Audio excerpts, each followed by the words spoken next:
Bigyan natin ng malakas na palakpak pa si Lord. Hallelujah. Thank you, Jesus. Thank you, Father. Thank you, Holy Spirit. O Panginoon Diyos, marami pong salamat sa araw na ito. Truly, Lord, muli mo na naman kaming kinatagpo sa lugaring ito, O God. Salamat, O Diyos, sa makapal mong presensya sa aming kalagitnaan. At Panginoon, we acknowledge that 2 or 3 or more gathered in your name, you are in the midst of them. Panginoon, salamat. Kayo po'y naririto at kayo kasama namin, Panginoon. And Lord, kami nagpapakumbaba at humihingi ng tawad sa lahat po ng aming kasalanan. Nagpapalinis kami ng inyong banal at makapangyarihang dugo. At hayaan nyo ngayong oras na ito, kumilos kayo, malaya nyong gawin ang inyong nais, banal na Espiritu. Lord, we pray and we believe, O God, that today we will not only be informed, but we will be transformed by your word. Let your word pierce through our hearts and minds.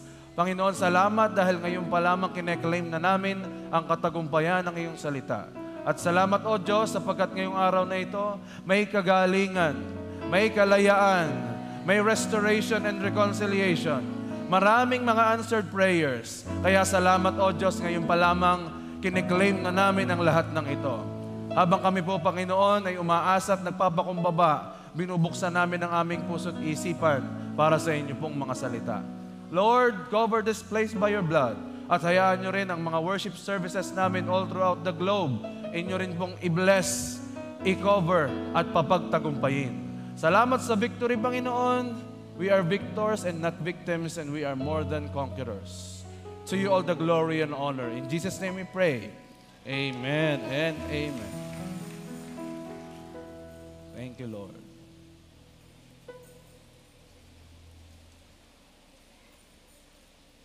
Luke chapter 4, verse 18 to 19.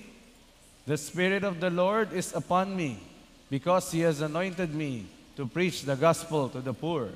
He has sent me to heal the brokenhearted, to preach deliverance to the captives and recovery of sight to the blind, to set at liberty them that are bruised, and to proclaim the acceptable year of the Lord. For our God, He is Jesus, the Anointed One. Amen. Palakpakan natin si Jesus, the Anointed One, our miracle-working God. Ang ating pong kultura as JA1 family, 1, 2, 3, go. I am a blessing. I am anointed. I am a deliverer. I am a good follower. I don't destroy, I build. I am not seasonal. I appreciate everyone and everything. I am part of something big. I'm in partnership with Christ. And I am not extreme. Hallelujah. The Lord is good. Amen. Thank you, Lord. Patuloy pa rin po nating ipanalangin ang ating pong minamahal na Bishop Art and Rev Lynn. Sila po ay nasa lugar po ng Rome, Italy to celebrate their anniversary and also to conduct deliverance conferences po sa lugar na iyon. Praise God. Lagi po nating isama sa prayer ang kanilang safety, ang kanila pong health, ang anointing and also the victory sa lahat po ng kanilang pupuntahan at mga gawain doon.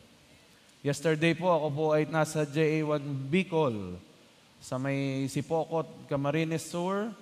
Nag-celebrate din po sila ng kanilang anniversary. 20 years na po ang ating JA1 Bicol. Palakpakan natin ng Diyos. At marami na po tayong nabubuksang gawain po doon po sa lugar ng Bicol. Praise God. Sino po excited today? Amen? Hindi ko kayo nakita lahat nung nakaraang linggo eh. Marami sa inyo nag-online, malakas ang bagyo. Okay. Ay, answered prayer kayo dahil lagi nating sinasabi, mabanas, mainit. Oh. May nag-pray siguro, wag na pong umulan, wag nang bumagyo. Yan, answered prayer na uli. Bumanas na uli, ika nga. At yung ating po mga kasama ngayon sa online, sa ating pong Facebook Live, magandang araw po sa inyong lahat dyan. The same God who is moving in this place is the same God who also moves there in the online. Saan man punta ko kayo ng mundo, just stay tuned, share this video, and who knows, maaabot nito ang mga kapamilya mo, kaibigan mo na nangangailangan ng kanyang salita. Amen. So bagong buwan na po ngayon, today is June. At ang June po, ang tema po natin is all about vision. Sabihin nga po natin, vision. And this morning, pag-aaralan po natin mismo ang salitang ito, vision. Our topic for today is vision. Last week po, napag-aralan po natin that God will help us get through our situations. Ayaw ng Diyos na tayo may stuck sa atin pong mga sitwasyon. Hindi niya kalooban na tayo walang progress. At minsan, akala natin we are stuck, pero sa totoo lang, tayo po ay tinuturuan lang ng Diyos maging still. Pero para po tayo makamove forward, nalaman po natin kailangan nating mag-move forward. Kailangan din po natin ito ng vision. Ito po ang napakahalagang factor ng atin pong pag-usad, ang vision. Vision comes from the Lord, and it is always unrealistic and unbelievable. Ang vision sa Tagalog ay pangitain. Ito yung ikaw ay out of nowhere, while you are praying, while you are worshiping God, even if you are driving, you are cooking your food, kahit saan ka naroroon, the Lord can give you a vision. Pwede siya magpakita sa iyo kung ano ang kanyang plano, ano ang hinaharap. Ang end times po ay na-describe sa Biblia sapagkat binigyan ni Lord si John the Beloved ng isang vision. Dinala siya sa island of Patmos, at doon po dinemonstrate ni Lord ang kanyang kapangyarihan through the vision. Kaya po meron tayo ngayong nababasa in the book of Revelation and even in the book of Matthew chapter 24 kung paano pong magtra-transpire ang end times sa panahon natin ngayon. It is all about the vision.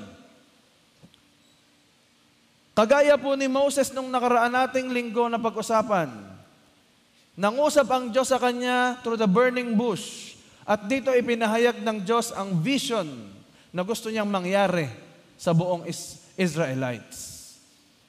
Kapag po meron kayong napanaginipan, nakita, nabasa, may bumulong sa inyo, at may sinabing ganito ang gusto kong mangyari sa buhay mo.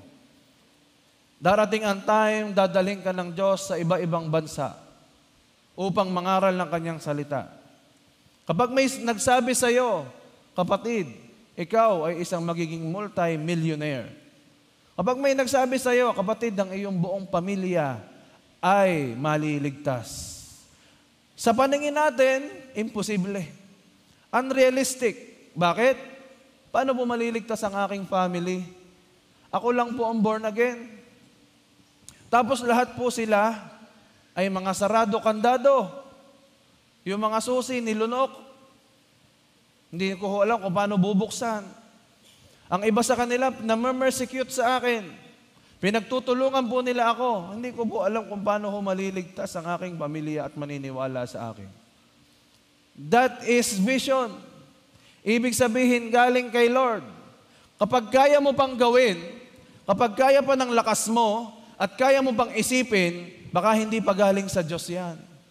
Pero kapag ang isang pangitain o ang hinaharap ay pinakita sa iyo, inireveal sa iyo, hindi lang sa pangitain, kundi sa Word of God, kundi sa isang man of God, kapag may narinig kang ganito at sa palagay mo, napaka-imposible naman pong mangyari. Ang tawag po dyan, vision. At ngayong umaga, lahat po tayong naririto, tatanggap ng vision. At ang vision po na ito ay palaging nakadepende sa pangangailangan mo. At ito'y palagi ring nakadepende kung paano mag-glorify si Lord.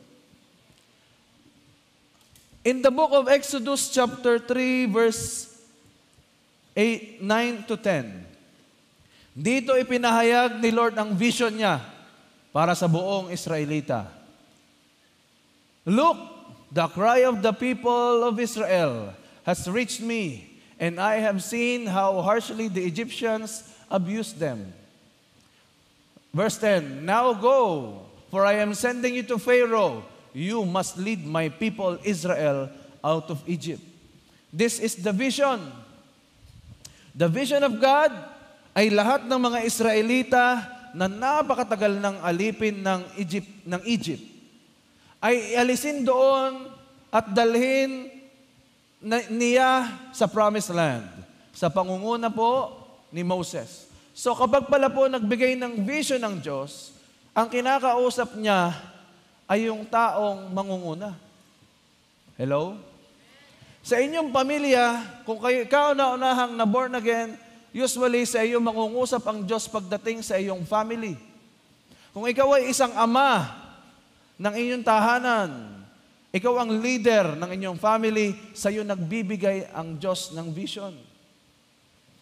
Ang iyong asawa ay taga-suporta at taga-sunod sa vision na inilagay ng Diyos sa iyo. Kaya po mali po ang sistema ng pamilya na ang asawang babae ang nagdadirect ng steps, ng gagawin, ng nagpaplano kung anong maganda para sa pamilya. Ito ay napansin ko.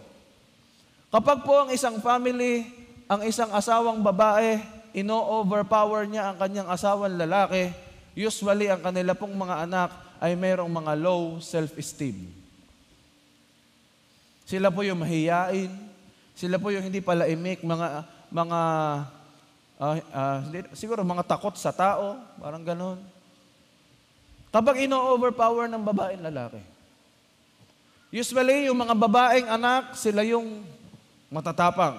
At yung mga lalaking anak, sila yung mahiyain, tahimik. Kapag na-overpower ng babae ang lalaki. Sabihin mo sa katabi mo, parang ikaw yata ang pinatatamaan ngayon. Kaya wag mong i-overpower ang iyong asawang lalaki. Sabi ng lalaki, pumapayag naman po ako. Okay lang, i-overpower niya ako. Bakit? Siya ang mas matalino. Siya po ay graduate ng iba-ibang doctoral degrees. Graduate siya ng doctoral on complaining. Meron siyang doctorate sa fear at pag-aalala. Kaya po, siya po ang mas matalino, siya ang mas magaling, siya ang mas malaki ang sweldo. Kaya po, okay lang siya na po ang mag-lead. Dahil siya po ang may capability. No.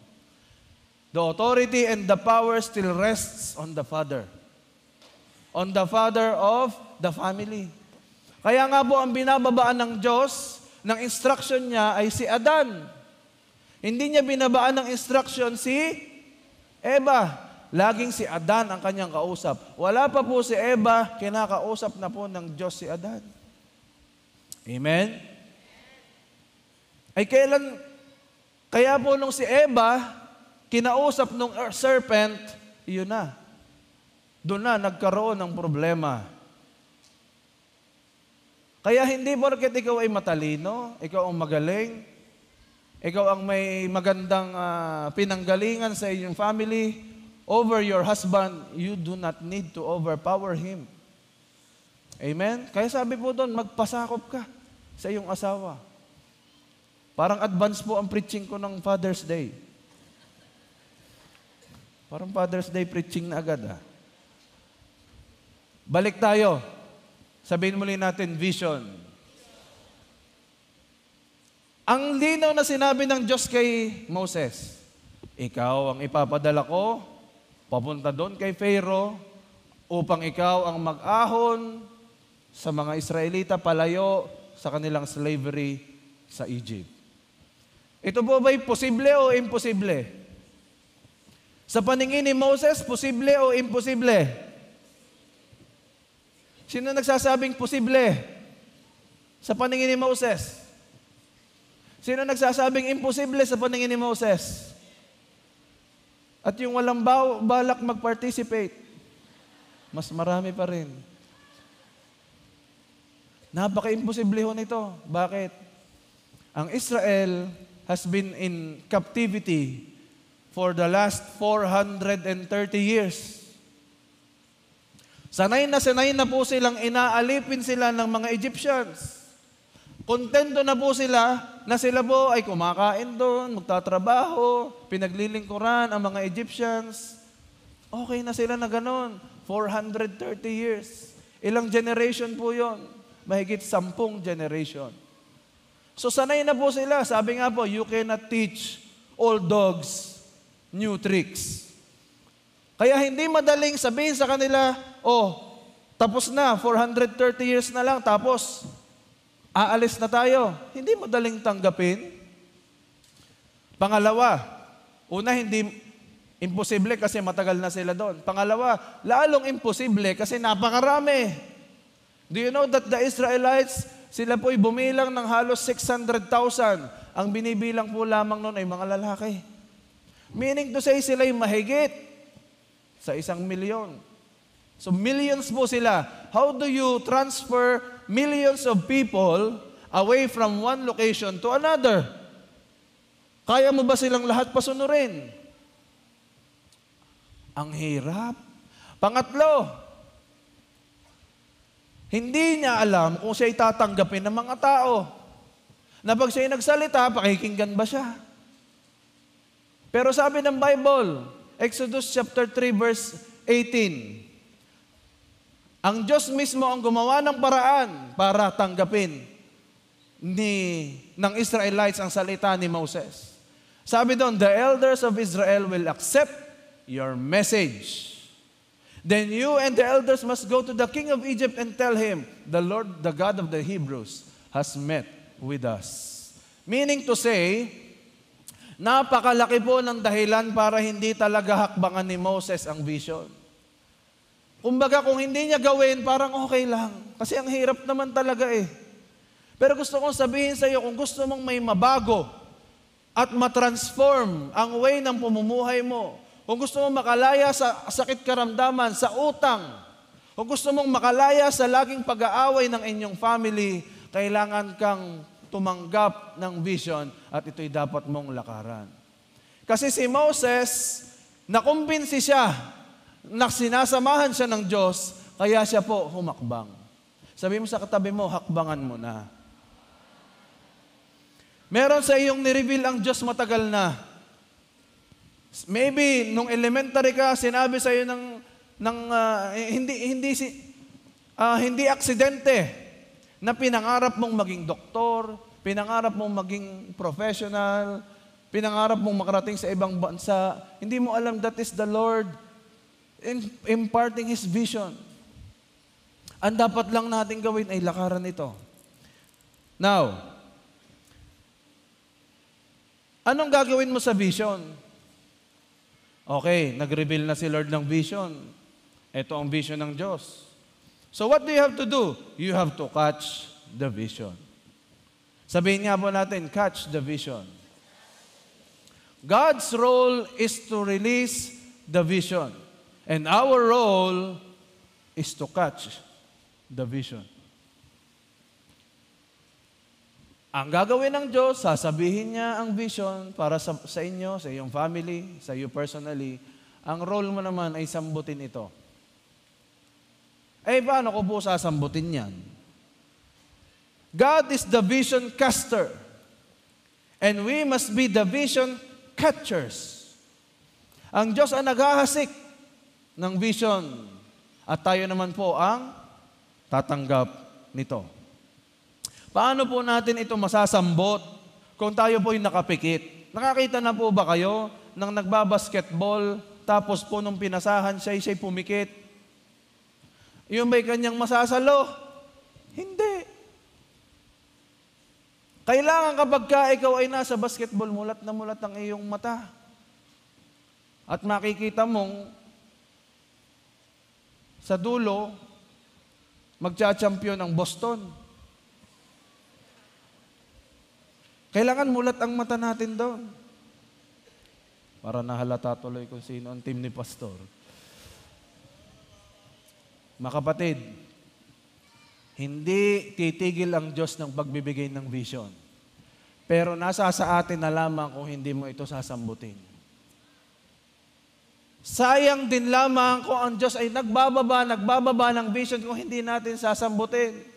Sayang lamang po ang isang vision na magkaroon ng mega church building kung hindi sinambot ng atin pong Bishop Art. Sayang lamang po ang sinabing we will be a blessing to the nations of this world kung hindi ito sinambot ng atin pong leadership. Wala sana ngayong 327 churches all throughout the world. Wala sana ngayong 9-story building na meron ang JA1 Church. Pero dahil may sumambot, hindi issue ang vision eh. Ang vision ibinababa lagi ng Diyos. Ang issue, may sasambot ba? Sa inyong pamilya, ilang beses nang nagtatanim ng vision ng Diyos? Mga kalalakihan, mga parents, ilang beses na po. Ang kailangan mo lamang sambutin ito. Ilang beses nang sinabi sa'yo, magpapastor ka.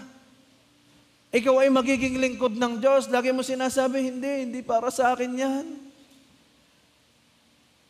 Si Moses, hindi niya rin nakita ang sarili niyang ililid niya ang tao. Palayo ng Egypt papunta sa Promised Land. Gusto kong sabihin sa'yo, panahon na para sambutin mo ang vision ni Lord for you. Kung wala pong vision, Proverbs chapter 29, verse 18. Where there is no vision, the people perish. Sabihin nga po natin, perish. Bakit kaya hanggang ngayon, ang isang bansa ay nagpe-perish? Tanong. Because the leader lacks vision. Bakit ka nagpe-perish sa iyong school, sa pag-aaral mo? Bakit? Kasi walang vision. Walang nagdadrive sa iyo. Your vision must be your inspiration. Huwag mong hahanapin ng ibang tao para itulak ka, mag-aral ka mabuti, ayusin mo yung ginagawa mo sa eskwelahan. Hindi mo na kailangan yon. Ang kailangan mo ay meron kang vision na ipinakita na sa iyo ng Diyos na sa iyo dadaloy ang pagpapala para sa iyong buong pamilya. Dapat nakikita mo pa lang, ngayon pa lamang, nakikita mo na ikaw ang gagamitin ng Diyos para pagpalain ang iyong buong sambahayan. That is called vision. Kaya ngayon pa lang habang nag-aaral ka, iniigi mo na. Kaya ka nagpe-perish sa schooling mo, wag mong sisihin ang kung sino-sino. Baka hindi mo nilalakaran o hindi mo sinambot ang vision ni Lord for you. Bakit nagpe-perish ang isang marriage? Bakit nasisira ang isang pag-aasawa o isang kasal? Bakit? Kasi there is no vision. Walang kaplano-plano si lalaki. Parehas kayong malabo. Pag tiningnan mo siya, ang labo ng tingin mo sa kanya. Pag ikaw naman tumingin sa kabila, parehas malabo. Sabi mo sa katabi mo, parang ang labo mo ngayon. Kaya ka nalalabuan kasi walang vision. Kapag hindi naririnig ng asawang babae, ang plano ng asawang lalaki, ang gulo. Kapag ang lagi sinasabi ng asawang lalaki, basta. Manampalataya ka na lang kay Lord. Oo nga, pero anong plano mo? Kasi sabi ng Biblia, many are the plans in man's heart, but it is the Lord's purpose that will prevail. Hindi sinabi doon na, do not plan and let the purpose of the Lord prevail. No. Magplano. Sabihin mo, after 5 years, darling. After 5 years, darling, nandito na tayo sa ganitong lugar. After 5 years, meron na tayong sarili nating bahay at lupa. After 5 years, ganito na. Ang tawag po doon ay vision. Ang tawag sa iba, it's a goal that you have to achieve. Kaya nagpe-perish ang isang kasal, ang mag-asawa, kasi walang vision. Bakit ka nagpe-perish sa iyong finances? Kasi walang vision. Walang direction kung saan ilalagay ang pera. Basta nakarinig ng sale, takbo agad sa sale. Sino ditong mahilig sa sale? Marami nag-amen. Basta nakarinig ng sale, takbo agad. Ang daming nabiling sale, pag-uwi sa bahay, nakatambak lahat. Hanggang ngayon, 5 years nang nabili sa sale, hindi pa nagagamit. Amen? Sabi mo sa katabi mo, parang ikaw na naman ang pinag-uusapan.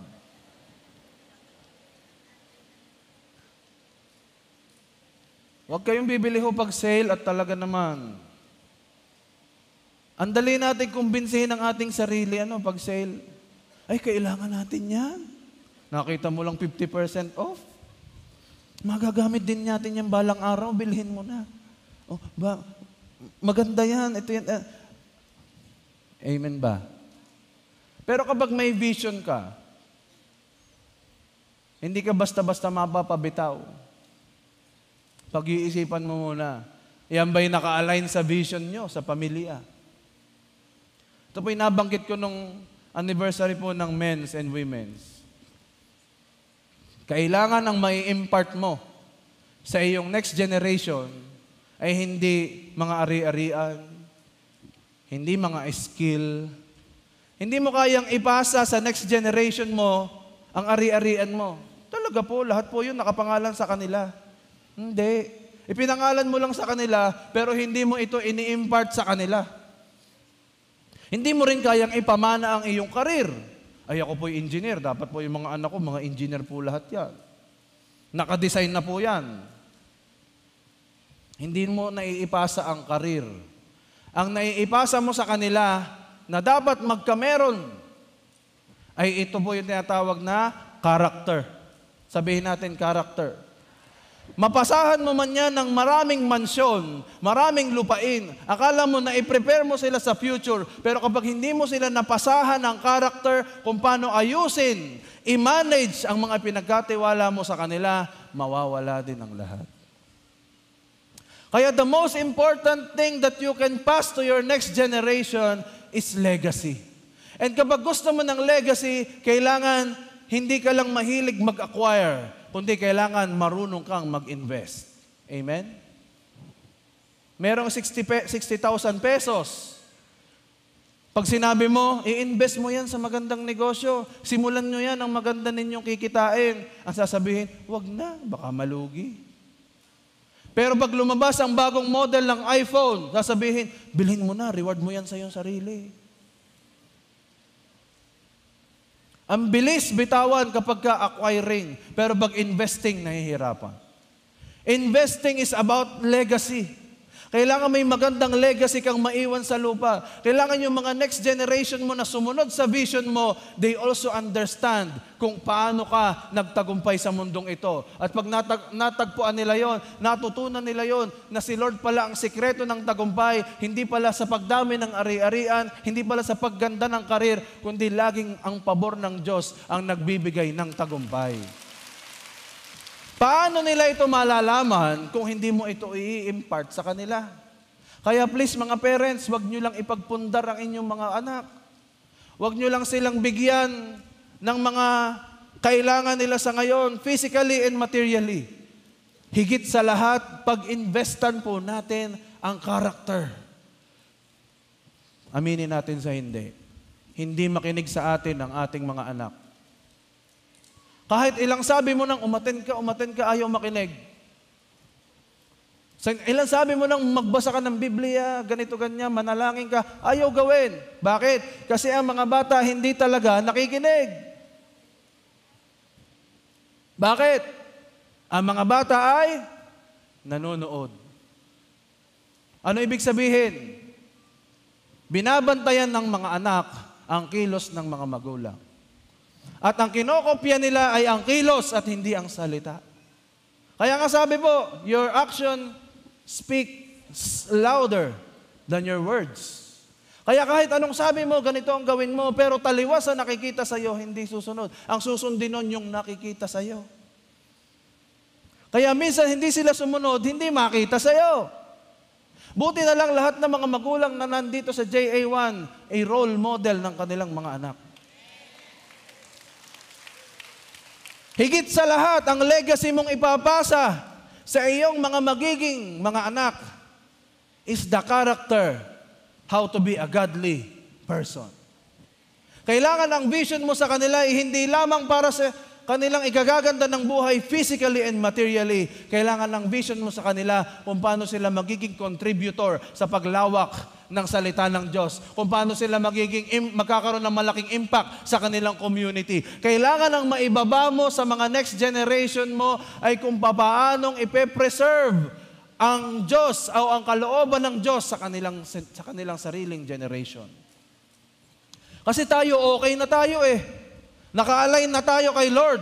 Pero yung next generation, hindi natin alam paano sila.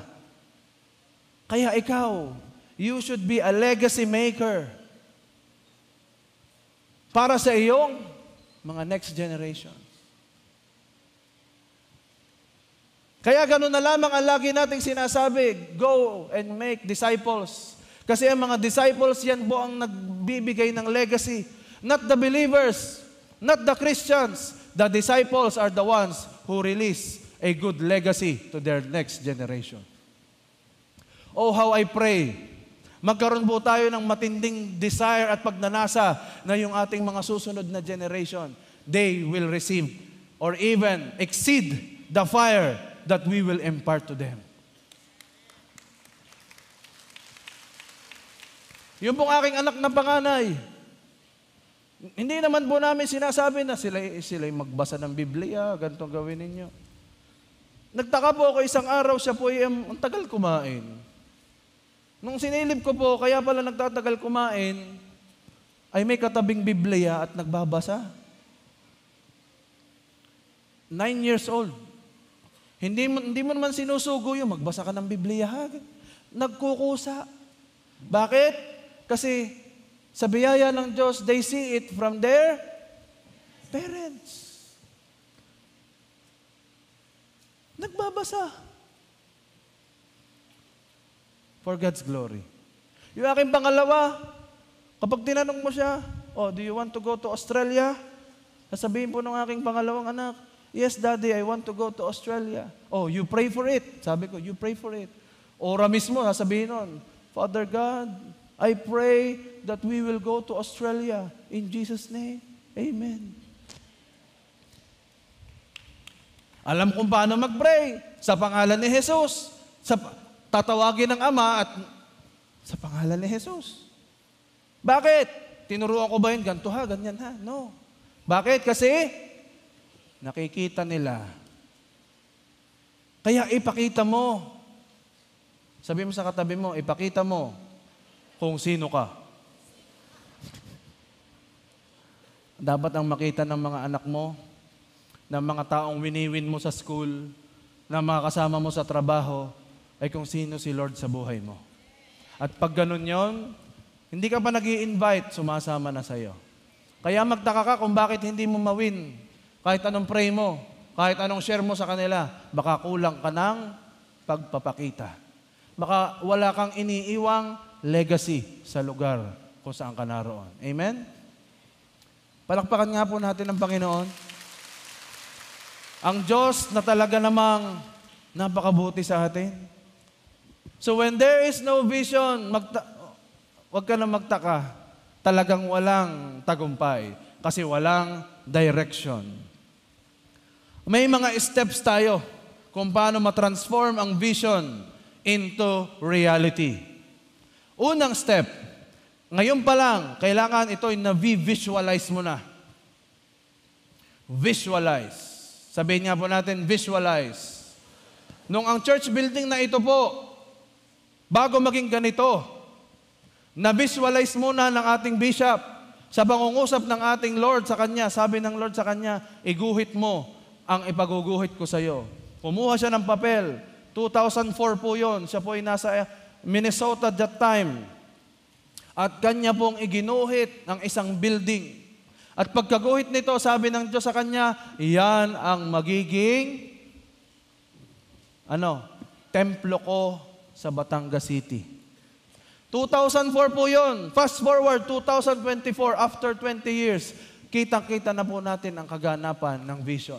From the vision, naging reality. Kaya ang vision, dapat hindi matapos na vision. Kailangan ito'y magkaroon ng kaganapan. Anong ginawa po niya? Talagang tiningnan niya pong maigi yun. Paano mangyayari ito? Noong panahon yun, napakaliit lang naman po. Hindi pa ganun karami ang churches po natin. Paano mangyayaring maraming uupong mga tao dito sa lugar na ito? It just came from a vision. Dapat nakikita mo na. Sabi ng Habakkuk chapter 2, write the vision. Sino po dito, na kapag po siya ay may pinakikitaan ng Lord, sinusulat niya? Kapag may binubulong sa kanya ang Diyos, sinusulat niya. Alam niyo yung pagsusulat niyo sa tuwing Sunday service, hindi niyo alam ang isinusulat niyo dyan ay vision ni Lord for you. Kapag may nasabi ang preacher o ang pastor na nagsasalita sa harapan at sinabing maboborn again ang inyong family, Acts chapter 16 verse 31, ang manampalataya, sino mang manampalataya sa Panginoong Hesus ay maliligtas, ikaw at ang iyong sambahayan. Hindi mo alam, yung pagsusulat mo pala noon sa iyong notes, ito pala ay isa ng vision na inilagay ng Diyos sa iyo. Kaya pag uwi mo sa inyo, binivisualize mo lang kayong magkakasamang buong pamilya, papasok kayo dito, may maganda kayong sasakyan. Tapos papasok kayo dito, ipaparking ninyo ang inyong sasakyan, papasok kayo sabay-sabay kasama ang inyong buong pamilya, na dating ayaw sumama, dating mareklamo, nagtutulog-tulugan, para hindi lang siya makasama, ngayon nag-uunahan ng kasama mo. I-visualize mo na yon. Yung dating ang nakikita mo, 1 million utang. Pag ni-review ang iyong finances, assets and liabilities, ang liabilities mo, 1 million, ang asset mo, 100 pesos. Pero sabi ng salita ng Diyos, hindi kalooban ng Diyos na ikaw ay maghirap. Basta tapat ka sa iyong ikapo, the open heavens will be there. At ito'y nilagay mo, open heavens, because of tithes and offering, because of faithfulness to God. Hindi mo alam, vision ni Lord yun sa'yo. At pagpikit mo, nakikita mo, yung iyong 1 million na utang matatransform into a 10 million value ng business. Biglang magre-reveal sa iyo ang Diyos, ano ba ang talento na meron ka? Magaling ka palang kumain. So dapat matuto ka rin magluto hanggang ni-reveal sa iyo ng Diyos, ang magiging business mo pala ay isang napakalaking restaurant. Pero mag-uumpisa ka sa isang maliit na cart. Amen. Visualize. Sabihin nga natin, visualize. Dapat marunong ka na mag-visualize ngayon. Pangalawa, pag ito'y na-visualize mo na, i-internalize mo naman. Paano po ba mag-internalize? Dapat ito'y inilalagay mo na sa iyong puso. Hindi mo na ito buburahin sa puso't isipan mo. Di ba kaming mga artista, kailangan namin magkaroon ng internalization. Bago po kami pumasok sa taping o sa shooting. Baka maniwala kayong ako'y artista, ha? Hindi talaga, hindi. Kailangan mo nang i-internalize ko yung role ko. Na ako ay ganito, ganyan. Pag na-internalize ko yun, pagpasok ko doon sa mismong taping, iba na ako. Ako na yung, nasa akin na yung character nung ini-internalize ko. Isipin mo, kung in-internalize mo sa'yo yung vision na inilagay ng Diyos sa'yo, isinulat mo, na-visualize mo, in-internalize mo, isipin mo ang mangyayari. Di ba ito ang magdadrive sa'yo everyday? Di ba kaya ka gumigising ng maaga, nagtatrabaho, nagsisikap sa biyaya ng Diyos kasi you have internalized the vision na darating ang time magkakaroon ako ng sarili kong restaurant. Na darating ang time magkakaroon ako ng sarili kong construction firm. Basta maging faithful lang ako sa pinagtatrabahuhan kong construction firm. Aalamin ko ang lahat ng paano ko ito may operate. Para pagdating ng panahon, ako na ang may-ari ng sarili kong construction firm. Ini-internalize mo na ikaw yung nakaupo na CEO ng iyong next company. Kaya hindi ka na makapagtrabaho, wala ka ng ibang ginawa, kundi mag-internalize. Anong ginagawa mo? Huwag kang maingay, boss. Nag-i-internalize ako.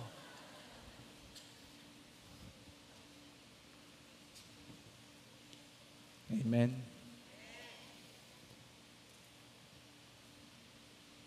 Pangatlo, you have to strategize. Pag na-internalize mo na, strategize mo na kung paano mo ito gagawin. Meron ka ng step by step na naiisip kung paano mo sisimulan. Ang construction po ng church building na ito nagsimula, i-strategize nung lahat ng mga tao sa paligid natanggap at nakatch ang vision. So lahat ng pamamaraan ay ginawa at alam nyo ba, kapag ang isang tao ay nagpaplano, ang Diyos ay nagbibigay ng provision. When there is a vision, there is provision. Ulit, pero gusto kong ayusin yon. When you catch the vision, there is provision. Pero kapag vision lamang at hindi mo sinambot, walang provision. Ang provision ay kasama sa mga strategy na igagawin ng Diyos para sa atin. Sasabihin sa iyo ng Diyos, magbukas ka ng isang maliit na cart. Diyan mo ilagay ang iyong mga paninda. Diyan ka mag-uumpisa. Diyan kita patatanyagin. Hanggang sa dumating ang time, maabot mo na yung vision na ito after 5 or 10 years. Pero ang Diyos nagsasabi kung paano ito gagawin. Ang templo po na itinayo ni Solomon, matapos niyang matanggap ang vision, kinatch niya ito at nag-supply ang Diyos ng iba't ibang uri ng materyales. Ginto, bakal, pilak, tanso at iba't ibang magagandang mga bato at ang magagandang klase ng kahoy. Pagkatapos nun, sinabi kung paano niya itatayo ito. Si Noah, nung siya'y tumanggap ng vision na ililigtas ko at gugunawin ko sa pamamagitan ng baha ang buong mundo. Nung nakatch iyon ni Noah, anong sunod niyang ginawa? Tinuruan siya ng Diyos. Ito ang sukat ng itatayo mong ark. Ganito ang lapad, ganito ang haba, ganito kalaki. Ito ang gagamitin mong materyales. Ang ipapasok mo dyan ay mag-asawahang mga hayop. Naisip ko tuloy. May ipinasok kaya siya dong mga isda? Siyempre nung bumaha, lumalangoy ang mga yun. Naisip ko lang, pero wag nyo na masyadong pakaisipin.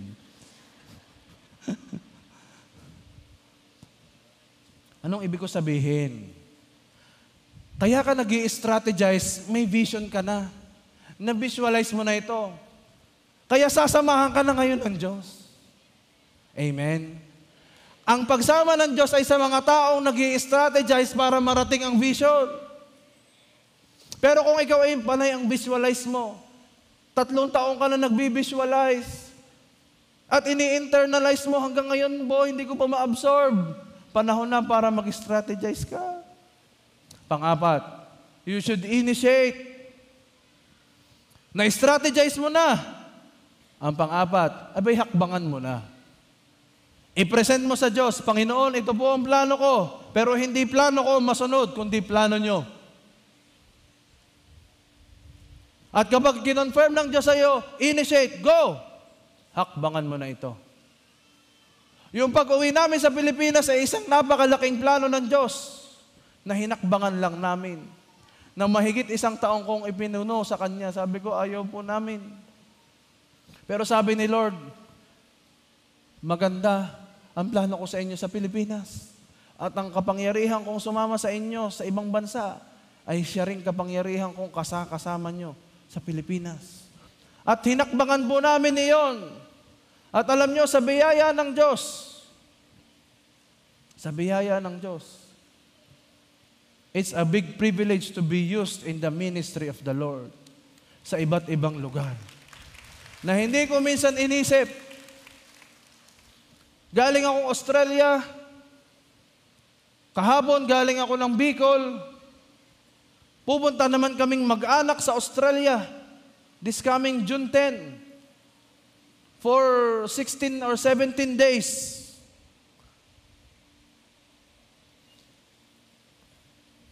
Pagbalik ko, diretso na uli ng Nueva Ecija. 2 lugar sa Nueva Ecija, magkaibang Sunday o magkaibang Saturday. Ano pong ibig kong sabihin? Habang nilalakaran mo at hinahakbangan mo, ginaguide ka ng Panginoon. Dito ang daan, anak. Ito ang dinadaanan mo, diyan ka lang maglakad, diyan ka dumaan. Pero pag hindi ka humakbang at lagi kang takot,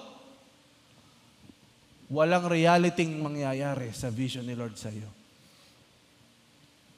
Nung nasa Pilipinas, nung nasa Abu Dhabi po ako, hindi ko nabigyan ng laruang kotse ang aking ama.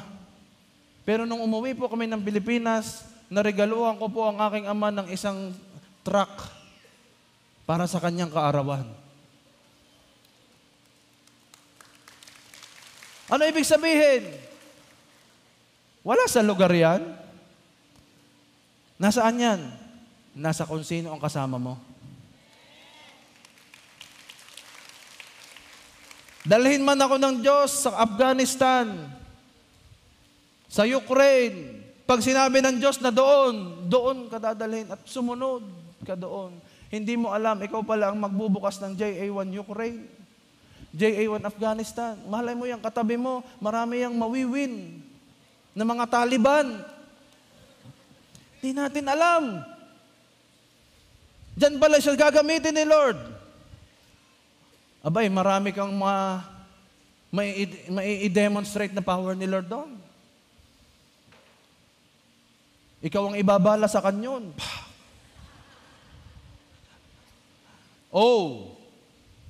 Overcome. Na-visualize mo na-internalize mo na-strategize mo na, in-initiate mo na, ang gagawin mo na ngayon, i-overcome mo ang mga struggles and obstacles. Tatandaan mo, sa katuparan ng vision ni Lord for you, laging may struggle. Laging may obstacle. Para maitayo ni Nehemiah ang walls o i-rebuild ang Jerusalem, kailangan mo ng merong Sanballat at Tobiah. Sanballat at Tobiah. Itong dalawang ito, ang kumontra, naglagay ng pagpipigil kay Nehemiah para mangyari ang plano ng Diyos. Pero alam niyo ba ang nangyari? Sa kapipigil nila, si Nehemiah lalong naging persistent kasi alam niya ay marami mang setback. Ano ba ang ibig sabihin ng setback? Setback is a setup for a comeback. Kaya ka may setback ngayon, you are being set up by the Lord for your big comeback. Kaya hindi ka talaga stuck hindi ka talaga maiiwan Basta hinahakbangan mo lamang yan at basta naniniwala ka, the more na maraming kumokontra sa vision ni Lord, the more na mas ditindi ang pagsama ng Panginoon Diyos. At alam niyo ba nangyari? Sa buhay ni Nehemiah, sa halip na siya'y mapigilan, do you know what happened? Mas lalong pinabilis ng Diyos ang rebuilding ng buong Jerusalem. Isang taong trabaho natapos within 52 days. Habang may pumipigil na Sanballat at Tobiah, lalong napabilis. Kaya matuwa ka pag may pumipigil. Bakit? Hindi mo alam, malapit ka na sa kaganapan ng pangako ng Diyos. Ayaw lamang ng kaaway na malakaran mo yun o marating mo yun. Pero pag hindi ka tumigil, nanatili kang nakafocus at sinabi mo, hindi, kailangan ma-overcome ko ang anumang obstacle at struggle. Eto na, kasunod na, isang step na lang, yun na pala. Pero pag tumigil ka, naku, sayang naman.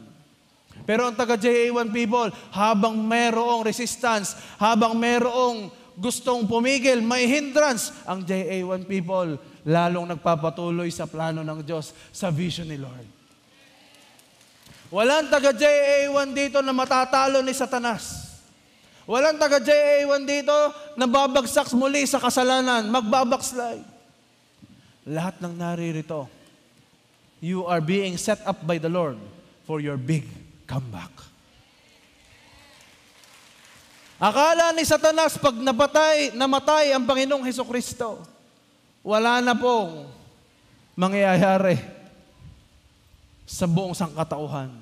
Hindi niya alam ang kamatayan ni Jesus ay isang set up for a great, great comeback. Na kung hindi pala namatay si Kristo, walang mabubuhay muli at tatapos sa kamatayan o sa sumpa ng kasalanan, hindi niya alam. Kapatid, hindi kayang basahin ni Satanas ang nasa isip mo. Kaya wag mong sasabihin, kasi pag sinabi mo, yun ang sasakyan niya. Pero ang nasa isip mo, hindi niya kayang basahin. Ano pong nagagawa niya? Kaya niyang impluwensyahan. Nakikita niya ang pattern mo. Yung anak ko to, yung anak ng Lord na to, mareklamo to. Negative thinker to. Ito, madali itong bumigay sa pagsubok. Kilala ko to. Kilala ko yan. Matatakotin yan. Lalo na pag nilagyan mo ng resistance, ayaw na yan. Kilala ko yan. Hindi alam ni Satanas ang iniisip mo, pero kilala ka niya ang patterns mo. Alam niya mga tendency mo. Pinag-aaralan ka niya matagal na. Siyempre, dati kang kanya eh. Kilala ka ni Satanas. Kaya huwag kang papayag. Mapahiya ang Diyos sa iyong buhay. Your setback is just a setup for your comeback. Nandito ka na, wala nang talikuran. Humakbang ka na paharap, wala nang babalik sa Egypt. Manatili ka na ngayon sa promised land. And this is the family of God. This is your promised land.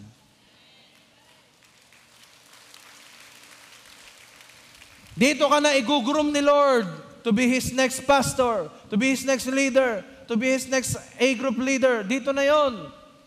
Kaya please, kapag mayroong kumokontra, pag may pumipigil sa'yo, pag may humahad lang sa'yo para magpatuloy sa Panginoon at sa mga plano niya sa buhay mo, please, huwag kang bibitaw. Just overcome. Sabi ng Exodus chapter 14, verse 14, just be still, for the Lord is fighting for you. Amen? Sino ditong naniniwala siya'y mananagumpay? Na hindi siya mapipigilan? And last but not the least, you should be able to necessitate. After mong ma-overcome, hindi mo natatapos yan sa isang challenge or obstacle lang. You should be able to necessitate. Meaning to say, kailangan meron kang sense of urgency. At sasabihin mong, this is a requirement for me every day. May mga tao, they are motivated. Pero huwag kang maging motivated. You should be inspired. Magkaiba ang motivation sa inspiration. Ang motivation, ikay nakadepende sa ibang tao. Nakadepende ka sa ibang bagay para ikaw ay gumawa. Kailangan kang i-push. That's motivation. Pero ang inspiration iba.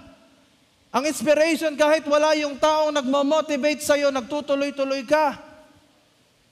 Mula nung namatay si Jose Rizal, ang ating pong mga katipunero ay lalong lumaban. Bakit? They are not motivated by Rizal, but they are inspired by Rizal to fight the Spaniards. Kaya sa araw-araw mong buhay, babangon ka not motivated. Dapat babangon kang inspired. Inspired by what? Inspired by the vision that the Lord has given unto you. Na pag nilagay niya ito sa puso mo, hindi na dapat mabura. At bawat steps ng araw-araw mong buhay, nakabase sa vision na nilagay ng Diyos sa iyo. Necessitate means, lalagay mo na ito as a necessity na gawin mo sa araw-araw mong buhay. We must not be motivated.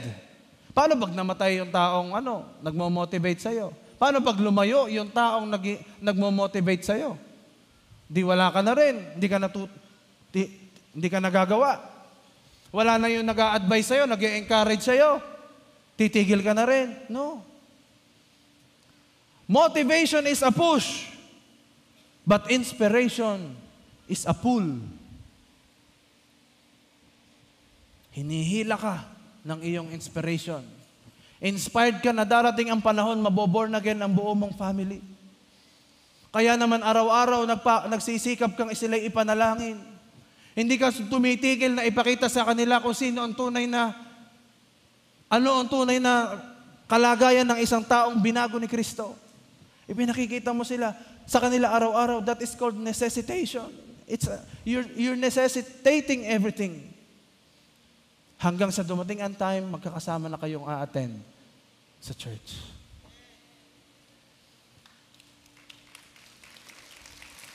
Lumabas po tayo sa lugar na ito, not motivated by the word, but inspired by the word. Kapag motivated ka lang ng word, habang naririnig mo lang ito, okay na okay ka. Pero paglabas mo at nakalimutan mo na, wala na. Pero pag na-inspire ka ng Lord through His word, kahit pa ilang linggo na, ilang buwan na, dala-dala mo pa rin, baon-baon mo pa rin ang kanyang salita. Kaya dito ka ngayon, ginaguide ng Diyos para sa kaganapan ng iyong vision. Sinong gusto ditong matransform ang vision into reality? Sinong gusto ditong ang kanyang buong family makasama niyang naglilingkod at sumasamba sa Panginoong Diyos? Sinong gusto dito, balang araw sa iyong maliliit na simula, humble beginnings, ang dulo nito will be great victories. Pwede ba tayong tumayo ngayon? Hihingi natin sa Diyos ang vision. At sa bawat narinig mo ngayong araw na ito, ako'y naniniwala, may inilalagay na ang Diyos sa iyo na vision. Para sa iyong pamilya, para sa iyong mahal sa buhay, para sa iyong trabaho, para sa iyong negosyo, para sa iyong personal life, para sa iyong mga kaibigan at kaklase, may nilalagay na ang Diyos. Panahon na to transform this vision into reality. Amen? Thank you, Lord. Thank you, Jesus. Ngayong oras na ito, I want to invite you to close your eyes. Maging kayo nasa online, close your eyes. At gusto ng Diyos, ipakita niya sa iyo ang vision. Matagal ka nang uma-attend. Ilang years ka nang born again. Merong matagal na ring vision na inilalagay ang Diyos sa iyo. But you are just discarding it. Hindi mo pinapansin. Well, panahon na para buhayin muli ni Lord sa iyo yung vision na yon.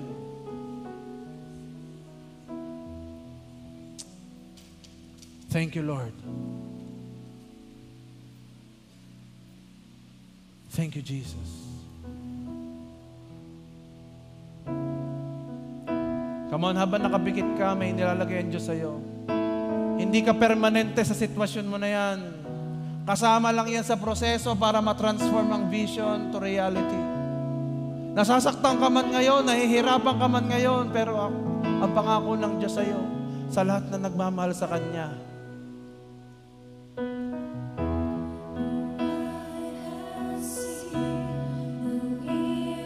yes, Lord.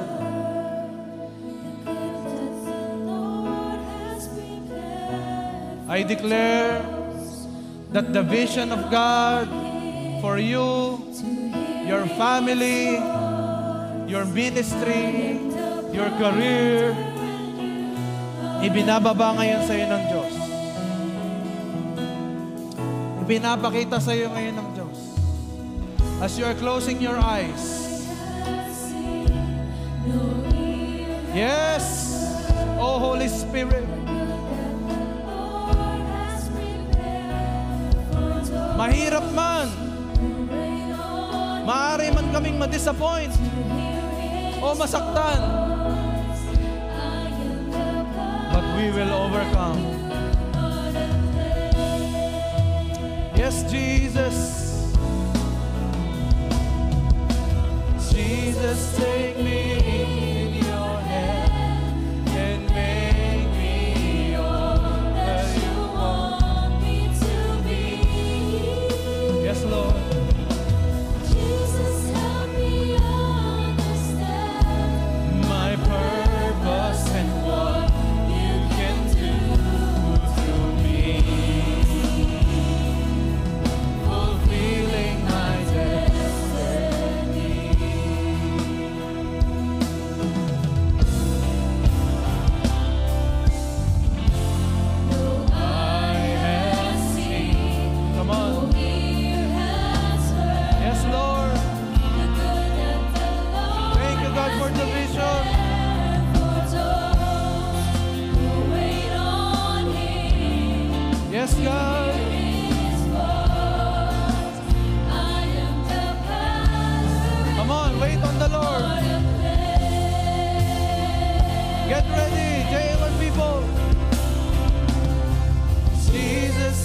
ang vision na patuloy niyong ibinababa sa congregation today, whether it be personal, whether it be in any aspect of their lives, I declare that let this vision become a reality.